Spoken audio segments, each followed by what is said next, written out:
যা তোকে মাফ করে দিলাম।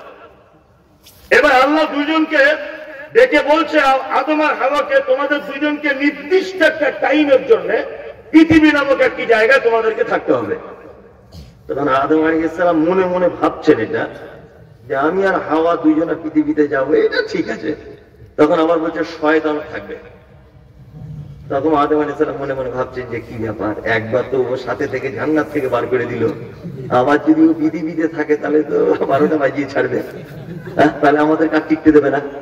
যখন আদম আলাইহিস সালাম মনের দিক দিয়ে টেনশন করছেন, তখন আল্লাহ বলছেন, আদম শোনো, তুমি কোনো টেনশন করিও না, আমি তোমাদের দুইজনের সাথে একটি কিতাব দিচ্ছি, তোমরা দুজন যদি এই কিতাব অনুযায়ী যদি জীবনযাপন করো তাহলে শয়তান তোমাদের কোনো ক্ষতি করতে পারবে না।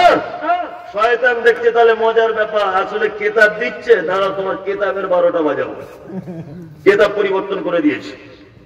সারা পৃথিবীতে আদম থেকে নিয়ে ঈসা আলাইহিস সালাম পর্যন্ত যত কিতাব ও সহিফা এসেছে, প্রতিটা কিতাব শয়তান মানুষকে দিয়ে পরিবর্তন করেছে। তার একটা জ্বলন্ত প্রমাণ আপনারা বর্তমানে দেখতে পান যে খ্রিস্টান ভাইরা যে বাইবেলটা ব্যবহার করে, খ্রিস্টান ভাইদের দাবি করছে এই বাইবেল সেই বাইবেল, যে বাইবেল অবতীর্ণ করা হয়েছিল ঈসা আলাইহিস সালামের কাছে। কিন্তু একটা কথা মাথায় রেখে দিবেন, কোরআন অবতীর্ণ হয়েছে আরবি ভাষাতে। খ্রিস্টানদের ধর্মীয় গ্রন্থ যেটা বাইবেল, এটা ঈসা আলাইহিস সালামের কাছে যেটা আসর এসেছিল ওটা নাজিল হয়েছিল আরামিক ভাষাতে। পরবর্তীতে ট্রান্সলেট করা হয়েছে কি ভাষাতে? হিব্রু ভাষাতে। সারা পৃথিবীর কোন চিড়িয়াখানাতেও, সারা পৃথিবীর কোন জাদুঘরেও ওই আরামিক ভাষাতে অবতীর্ণ একটি ইনজিল নেই, একটি আসল ইনজিল নেই। বর্তমানে খ্রিস্টান ভাইরা যে ইনজিল ব্যবহার করে, যে বাইবেল ব্যবহার করে, এটা খ্রিস্টান যাজকদের নিজস্ব তৈরি করা বাইবেল। কি বললাম বুঝলেন? মানে শয়তান ঈসা আলাইহিস সালামের কিতাব পর্যন্ত পরিবর্তন করে দিয়েছে। এবারে ঈসার পরের নবীটার নাম কি? মুহাম্মদ সাল্লাল্লাহু আলাইহি ওয়াসাল্লাম, তাই তো? এবার আল্লাহর নবীর কাছে যখন কোরআন এসেছে, শয়তান তখন চক্রান্ত করছে। কি চক্রান্ত? যে তাহলে যাই হলো না, এবার কোরআনটা পরিবর্তন করে দিতে পারলেই আমার শেষ, আর তো নবী আসবে না, তাই না? খুব চক্রান্ত চালাচ্ছে, কোরআন পরিবর্তন করবে, আয়াতগুলো পরিবর্তন করবে, তার বিধিবিধান পরিবর্তন করবে। কিন্তু এরই মাঝখানে আল্লাহ তাআলা কোরআনের আয়াত অবতীর্ণ করলেন কি? ইন্না নাহনু নাযালনা যিকরা ওয়া ইন্না লাহু লাহাফিজুন। আল্লাহ তাআলা বলছেন আমি কিতাব অবতীর্ণ করেছি আর আমি এই কিতাবের সংরক্ষণের দায়িত্ব নিজের হাতে নিলাম। শয়তান খুব বিপদে। শয়তান ভাবছে আমি আল্লাহর সৃষ্টি, কিতাব ও আল্লাহর, মুহাম্মদ ও আল্লাহ, এমন কিতাবের দায়িত্ব দিচ্ছে হেফাজতের আল্লাহ, তাহলে এখানে তার কোনো সুজ গলবে না। ঈসা আলাইহিস সালাম পর্যন্ত পরিবর্তন করে দিয়ে এসেছি, তাহলে কোরআন তো আর পরিবর্তন করা যাবে না। তাহলে এক কাজ করা যাবে কি?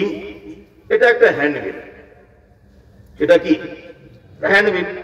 আমি যদি হ্যান্ডবিলটা এইভাবে ধরি, তাহলে এর ভিতরে কি আছে, কে সভাপতি, কে প্রধান বক্তা, কে প্রধান অতিথি, এগুলো আমি জানতে পারবো না।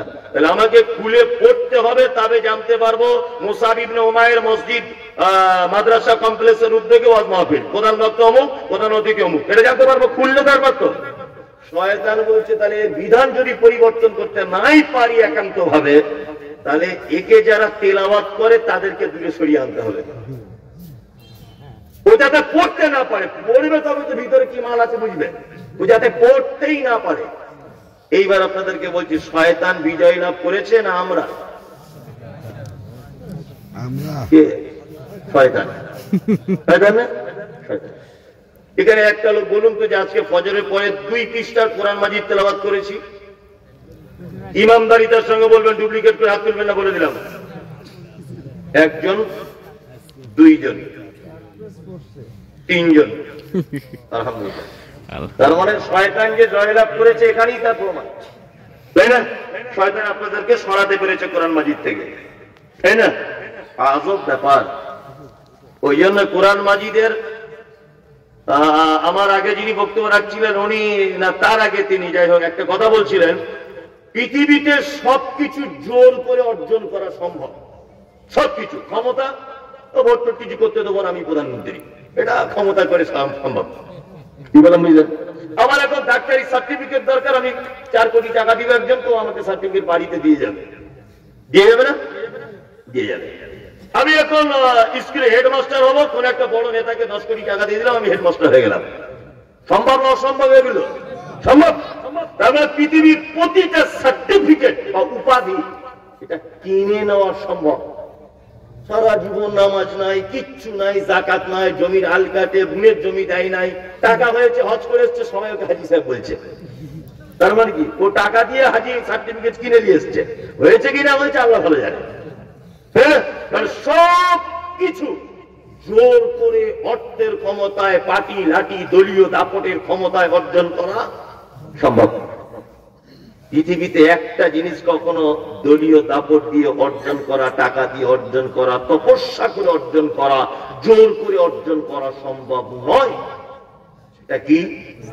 দ্বীনের জ্ঞান অর্জন করা, কোরআনের শিক্ষা অর্জন করা, তখনই সম্ভব নয়। একটা বাপ যদি মনে করে আমার বেটাকে আমি হাফেজ করব, আপনার কিয়ামত পর্যন্ত টাইম থাকলো আপনার বেটার পিছনে আপনি পরিশ্রম করেন, আল্লাহ যদি ওর কল্যাণ না চায় ও কোশ্চিন কালেও হাফেজ হতে পারবে না, কোশ্চিন কালো।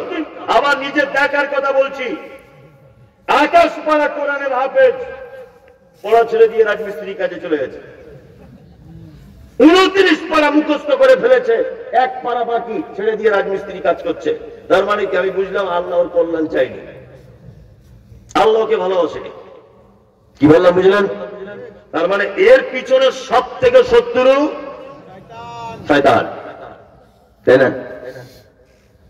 এইবারে আমি আপনাদেরকে সূরাটা আউযুবিল্লাহ বিসমিল্লাহ, বিসমিল্লাহটা বলতে গেলে আবার কেন পড়তে হয় বিসমিল্লাহ, অনেক ঝামেলা, অনেক বলতে টাইম লাগবে, শুধু আউযুবিল্লাহটা বলে দিলাম, এটা জেনে রাখুন। আল্লাহ তাআলা অত্র সূরাতে বলছেন আলিফ লাম মিম সাদ, পবিত্র আল কোরআনে 29টি সূরার ভিতরে এইরকম শব্দগুলি পাওয়া যায়। কটি? 29টি। আমি কিন্তু কোরআনের তাফসীর করব এবার।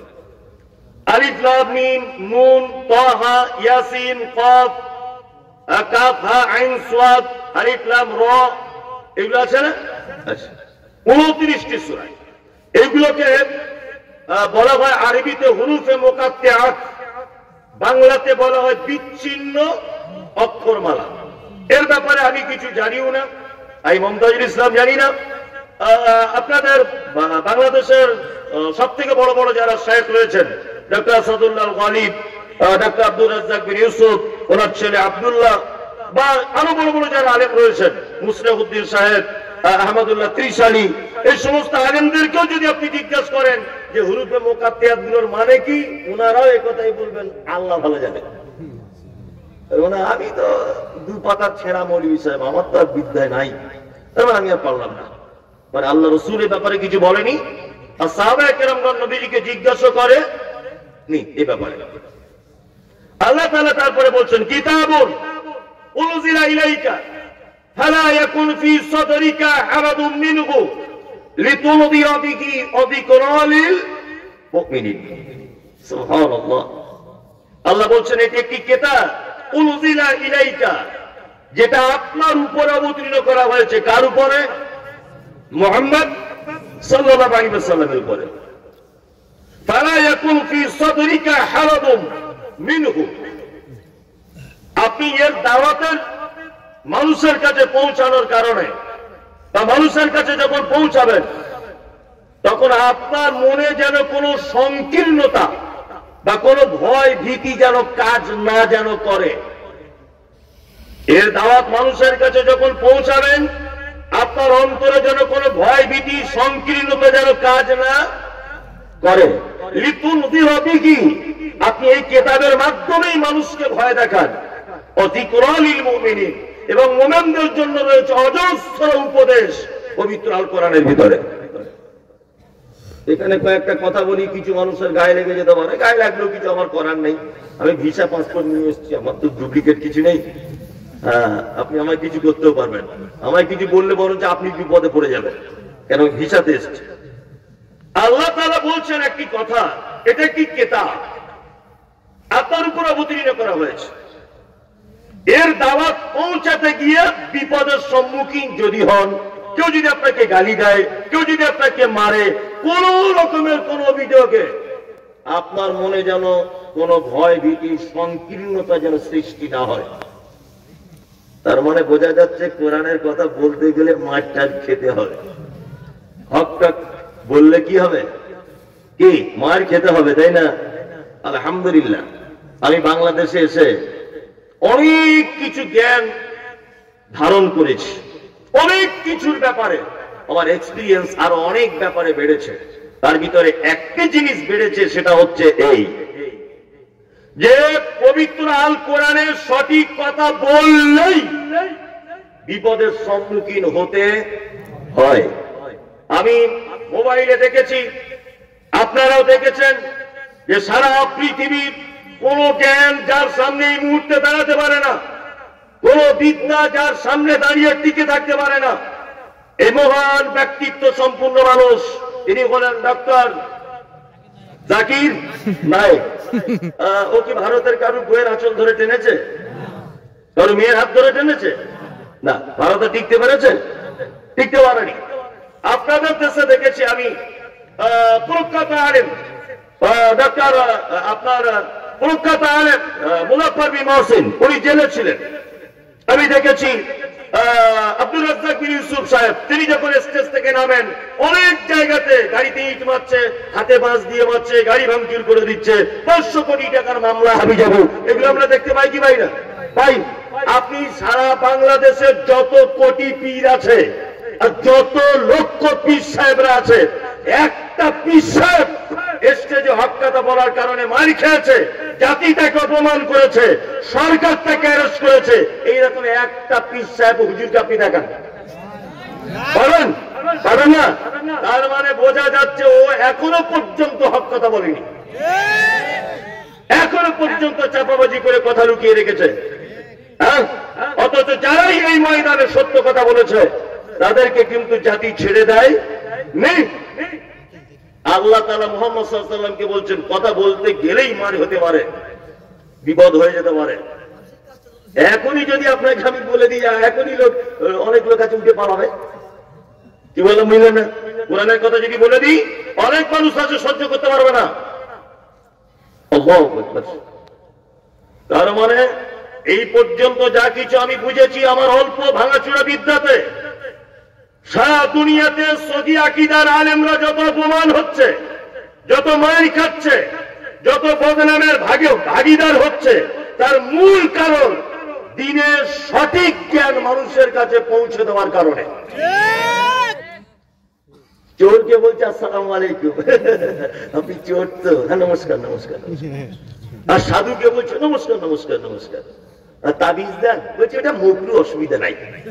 আপনি বিড়ি খাচ্ছেন, বলছে এটা মকরু, অসুবিধা নেই। আর রাজ্জাক বিন ইউসুফ একদম কণ্ঠস্বর উঁচু করে দিয়ে বলছে হারাম হারাম হারাম।